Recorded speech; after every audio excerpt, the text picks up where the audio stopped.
ಪ್ರಮುಖ ಸುದ್ದಿಗಳು. ದೇವನಹಳ್ಳಿ ತಾಲೂಕು ವರದಿ. ವಿಜಯಪುರ ಹೋಬಳಿಯ ನಾರಾಯಣಪುರ ಗ್ರಾಮದಲ್ಲಿ 25ನೇ ಶ್ರೀ ಜೈ ಭುವನೇಶ್ವರಿ ಕನ್ನಡ ಗೆಳೆಯರ ಬಳಗ ಮತ್ತು ಶ್ರೀ ಜೈ ಭುವನೇಶ್ವರಿ ಕನ್ನಡ ಗೆಳೆಯರ ಬಳಗ ವತಿಯಿಂದ 25ನೇ ಕನ್ನಡ ರಾಜ್ಯೋತ್ಸವದ ಅಂಗವಾಗಿ ಅದ್ದೂರಿಯಾಗಿ ನಡೆದ ಕಾರ್ಯಕ್ರಮದ ಸುದ್ದಿ ನ್ಯೂಸ್ ಕರ್ನಾಟಕ ಒಂದರಲ್ಲಿ.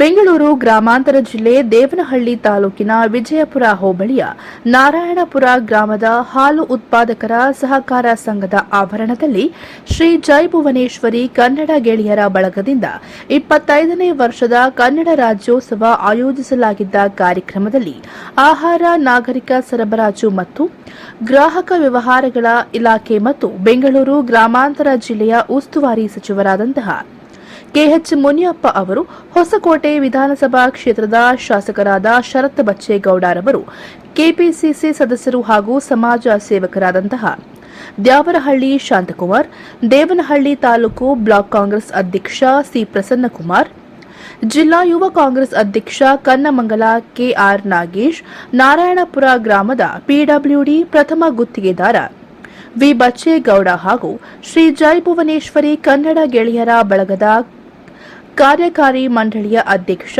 ಮೋಹನ್ ವಿ, ಉಪಾಧ್ಯಕ್ಷ ಶಶಿಧರ್ ಎಂ ಗಾಂಧಿ ಹಾಗೂ ಪದಾಧಿಕಾರಿಗಳು ಸದಸ್ಯರು ಹಾಜರಿದ್ದು ಜ್ಯೋತಿ ಬೆಳಗಿಸುವ ಮೂಲಕ ಕಾರ್ಯಕ್ರಮಕ್ಕೆ ಚಾಲನೆಯನ್ನ ನೀಡಿದರು.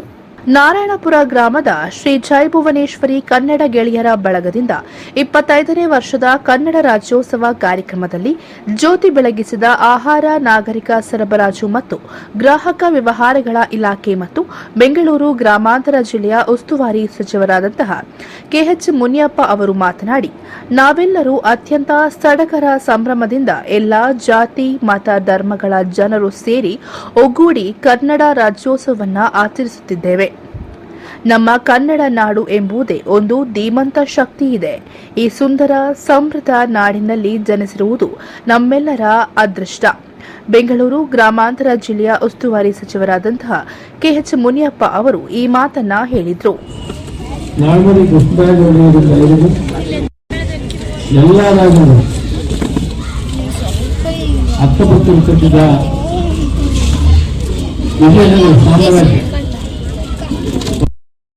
ಸಂತೆಯಲ್ಲಿ ಮಾರಾಟ ಮಾಡಿದಂಥ ವೈಭವಪೂರ್ವಕವಾದ ಕೃಷ್ಣರಾಜರು ಹೊಸದೇವರಾಯರು, ಅದೇ ರೀತಿ ಸಂತೋಷವರು, ಚಾಲುಕ್ಯರು, ಈ ರೀತಿ ಬಹಳಷ್ಟು ಜನ ಈ ಕನ್ನಡಕ್ಕೆ ಪ್ರೋತ್ಸಾಹ ಕೊಟ್ಟುಕೊಂಡು ಶತಮಾನಗಳ ಇತಿಹಾಸ ಇರುವುದು ಕನ್ನಡ. ಈ ಕನ್ನಡವನ್ನು ಉಳಿಸಿ ಬೆಳೆಸುವಂಥ ಕರ್ತವ್ಯ ಕರ್ನಾಟಕದ ಒಳಗೆ ಇದೆ. ದೇವರಾಜರು ಮುಖ್ಯಮಂತ್ರಿ ಆಗಿದ್ದಂಥ ಕಾಲದಲ್ಲಿ 73 ಎಲ್ಲವನ್ನು ಒಟ್ಟಿಗೆ ಸೇರಿಸಿ ಮೈಸೂರು ರಾಜ್ಯವನ್ನು ಕರ್ನಾಟಕ ರಾಜ್ಯ ಅಂತ ಮಾಡಿ, ಅಂದರೆ ನಮಗೆ 50 ವರ್ಷ ಆಗಿದೆ.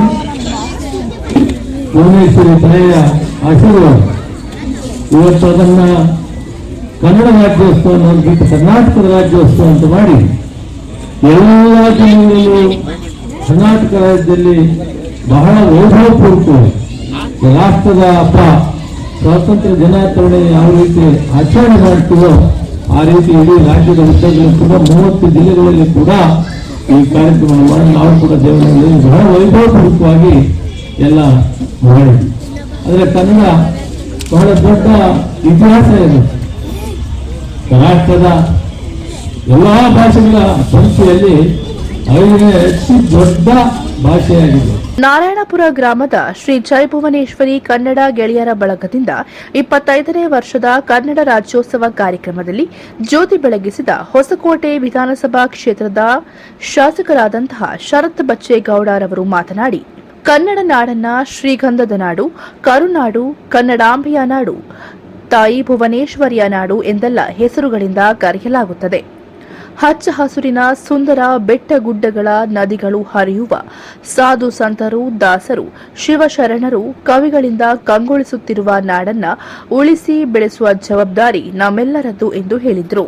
ಗತಕಾಲದ ವೈಭವವನ್ನ ನೆನೆಸಿಕೊಂಡು ಕನ್ನಡ ಭಾಷೆಯ ಅಭಿವೃದ್ಧಿಗಾಗಿ ಪ್ರತಿಯೊಬ್ಬರೂ ಕನ್ನಡದ ಬಗ್ಗೆ ಕಾಳಜಿಯನ್ನ ವಹಿಸಬೇಕು. ಕನ್ನಡ ಭಾಷೆಗೆ ಇತಿಹಾಸವಿರುವ ಭಾಷೆಯಾಗಿದೆ.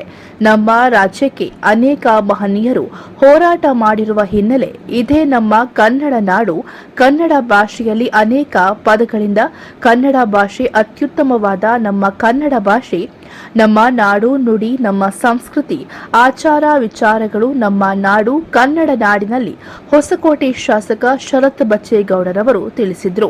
ಈಗಾಗಲೇ ಸವಿಸ್ತಾರವಾಗಿ ಕನ್ನಡ ರಾಜ್ಯೋತ್ಸವನ ಕರ್ನಾಟಕ ರಾಜ್ಯೋತ್ಸವನ ಅಂತ ಒಂದು ಚರ್ಚೆನ ಏನ್ ಪ್ರಾರಂಭ ಮಾಡಿದ್ರೆ, ಇವತ್ತು ಏಕೀಕರಣ ಅಂತ ಒಂದು ಚಳವಳಿ ಪ್ರಾರಂಭ ಆಗಕ್ಕೆ ಮೊದಲು ಕರ್ನಾಟಕ ರಾಜ್ಯ ಏನಿತ್ತು ಹಳೆ ಮೈಸೂರು ಪ್ರಾಂತ್ಯ ಅಂತ, ದೇವನಹಳ್ಳಿ, ದೊಡ್ಡಬಳ್ಳಾಪುರ, ಮೈಸೂರು, ಈ ಒಂದು ಗ್ರಾಮಾಂತರ ಜಿಲ್ಲೆ, ಕೋಲಾರ ಜಿಲ್ಲೆ ಮೈಸೂರು ಪ್ರಾಂತ್ಯಕ್ಕೆ ಸೇರಿದಂತವರು. ಆದ್ರೆ ಏಕೀಕರಣದ ಚಳುವಳಿ ಏನ್ ಪ್ರಾರಂಭ ಆಯ್ತು, ಅದರಲ್ಲಿ ಕನ್ನಡ ಮಾತಾಡಂತ ಭಾಗಗಳೆಲ್ಲ ಕೂಡ ಇವತ್ತು ಹೈದರಾಬಾದ್ ಕರ್ನಾಟಕದಲ್ಲಿ ನಿಜಾಮರ ಒಂದು ಆಳ್ವಿಕೆಯಲ್ಲಿದ್ದಂತ ಭಾಗಗಳಾಗಿರ್ಬೋದು, ಮರಾಠರ ಆಳ್ವಿಕೆಯಲ್ಲಿ ಬಾಂಬೆ ಪ್ರೆಸಿಡೆನ್ಸಿಯಲ್ಲಿದ್ದಂತ ಭಾಗಗಳಾಗಿರ್ಬೋದು, ಕರಾವಳಿ ಪ್ರದೇಶದಲ್ಲಿದ್ದಂತ ಮಂಗಳೂರಿನ ಭಾಗದಂತವರಾಗಿರ್ಬೋದು, ಹಳೆ ಮೈಸೂರು ಆಗಿರ್ಬೋದು, ಮಧ್ಯ ಕನ್ನಡ ಆಗಿರ್ಬೋದು, ಇವೆಲ್ಲವನ್ನೂ ಕೂಡ ಒಗ್ಗೂಡಿಸಿ ಕರ್ನಾಟಕಕ್ಕೆ ಒಂದು ರೂಪ ಕೊಟ್ಟು ಏಕೀಕರಣ ಕೊಟ್ಟು ನವೆಂಬರ್ 1ನೇ ತಾರೀಕು ನಾವೆಲ್ಲರೂ ಕೂಡ ಕನ್ನಡಿಗರು ಆಚರಣೆ ಮಾಡಂತ ಒಂದು ವಿಶೇಷವಾದಂತ ಯಾವ್ದಾದ್ರೂ ಹಬ್ಬ ಅಂತಂದ್ರೆ ಅದು ನಮ್ಮ ಕನ್ನಡ ರಾಜ್ಯೋತ್ಸವದ ಹಬ್ಬ ಅಂತೇಳಿ ನಾವಿವತ್ತು ಹೆಮ್ಮೆಯಿಂದ ಹೇಳ್ಕೊಳ್ಬೋದು.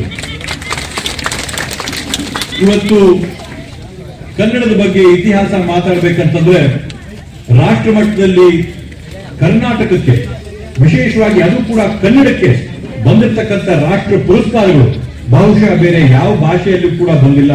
ಅಷ್ಟೊಂದು ಒಳ್ಳೆಯ ಸಾಹಿತ್ಯ ಆಗಿರ್ಬೋದು, ಇತಿಹಾಸ ಆಗಿರ್ಬೋದು ಇರ್ತಕ್ಕಂಥ ಒಂದು ರಾಜ್ಯ ನಮ್ಮ ಕನ್ನಡ. ಇದೇ ಸಂದರ್ಭದಲ್ಲಿ ವಿಜಯಪುರ ಹೋಬಳಿ ಕಾಂಗ್ರೆಸ್ ಅಧ್ಯಕ್ಷ ರಾಮಚಂದ್ರಪ್ಪ, ಗ್ರಾಮಾಂತರ ಜಿಲ್ಲಾ ಪಂಚಾಯತ್ ಮಾಜಿ ಅಧ್ಯಕ್ಷ ಚನ್ನಹಳ್ಳಿ ಬೀರಾಜಣ್ಣ, ಜಿಲ್ಲಾ ಪಂಚಾಯಿತಿ ಮಾಜಿ ಉಪಾಧ್ಯಕ್ಷೆ ಅನಂತಕುಮಾರಿ ಚಿನ್ನಪ್ಪ, ದೇವನಹಳ್ಳಿ ತಾಲೂಕು ಪಂಚಾಯಿತಿ ಮಾಜಿ ಅಧ್ಯಕ್ಷೆ ಚೈತ್ರಾ ವೀರೇಗೌಡ, ಗೋಡ್ಲು ಮುದ್ದೇನಹಳ್ಳಿ ಗ್ರಾಮ ಪಂಚಾಯಿತಿ ಅಧ್ಯಕ್ಷ ಜಗದೀಶ್ ಎಂ, ತೂಬಕೆರೆ ಬ್ಲಾಕ್ ಕಾಂಗ್ರೆಸ್ ಅಧ್ಯಕ್ಷ ರಂಗಪ್ಪ, ದೇವನಹಳ್ಳಿ ತಾಲೂಕು ಮಹಿಳಾ ಬ್ಲಾಕ್ ಕಾಂಗ್ರೆಸ್ ಅಧ್ಯಕ್ಷೆ ರಾಧಮ್ಮ, ಕೃಷ್ಣಾರೆಡ್ಡಿ, ಖಾದಿ ಬೋರ್ಡ್ ಮಾಜಿ ಅಧ್ಯಕ್ಷ ಎಸ್ ನಾಗೇಗೌಡ, ಜಿಲ್ಲಾ ಎಸ್ಸಿ ಘಟಕದ ಅಧ್ಯಕ್ಷ ಲೋಕೇಶ್, ವಿಎಸ್ಎಸ್ಎನ್ ಮಾಜಿ ಅಧ್ಯಕ್ಷ ಎಂ ವೀರಣ್ಣಗೌಡ, ಬೆಂಡಿಗಾನಹಳ್ಳಿ ಪಿಡಬ್ಲ್ಯೂಡಿ ಪ್ರಥಮ ದರ್ಜೆ ಗುತ್ತಿಗೆದಾರ ಬಿಎನ್ ದೇವರಾಜು, ಶಿಕ್ಷಕರುಗಳಾದ ಕೊಟ್ರೇಶ್, ಚಂದ್ರಶೇಖರ್ ಹಡಪದ, ಪಂಚಾಯಿತಿ ಸದಸ್ಯರುಗಳಾದ ಕೋಮಲ, ಬಸವರಾಜು, ಪದ್ಮಾ ಮುನಿಯಪ್ಪ, ಇನ್ನೂ ಅನೇಕ ಮುಖಂಡರುಗಳು, ಗ್ರಾಮಸ್ಥರು ಹೆಚ್ಚಿನ ಸಂಖ್ಯೆಯಲ್ಲಿ ಹಾಜರಿದ್ದು ಶಿಕ್ಷಕ ಪರಮೇಶ್ ಅವರಿಗೆ ಜಿಲ್ಲಾ ಪ್ರಶಸ್ತಿಯನ್ನ ನೀಡುವುದಕ್ಕೆ ಕನ್ನಡ ಬಳಗದ ವತಿಯಿಂದ ಆಗಮಿಸಿದ್ದ ಗಣ್ಯರಿಂದ ಅಭಿನಂದಿಸಿದರು. ಕೆಪಿಸಿಸಿ ಸದಸ್ಯರು, ಸಮಾಜ ಸೇವಕ ದ್ಯಾವರಹಳ್ಳಿ ಶಾಂತಕುಮಾರ್ ಅವರು, ಸಂಗೀತ ರಸಸಂಜೆ ಕಾರ್ಯಕ್ರಮದ ಪ್ರಾಯೋಜಕರು ಶ್ರೀ ಜೈ ಭುವನೇಶ್ವರಿ ಕನ್ನಡ ಗೆಳೆಯರ ಬಳಗದ ಕಾರ್ಯಕಾರಿ ಮಂಡಳಿಯ ಅಧ್ಯಕ್ಷ ಮೋಹನ್ ವಿ, ಉಪಾಧ್ಯಕ್ಷ ಶಶಿಧರ್ ಎಂ ಗಾಂಧಿ, ಖಜಾಂಚಿ ಶಶಿಧರ್ ಆರ್, ಕಾರ್ಯದರ್ಶಿ ಸುನಿಲ್ ಆರ್, ನಿರ್ದೇಶಕರುಗಳಾದ Murali G, Shivraj M, Sunil K, ARFF Rajesh N, Madan M, Narayanaswamy, Mohan V ಹಾಗೂ ಗ್ರಾಮಸ್ಥರು ಹಾಗೂ ಮುಖಂಡರು ಈ ಸಂದರ್ಭದಲ್ಲಿ ಹಾಜರಿದ್ದರು.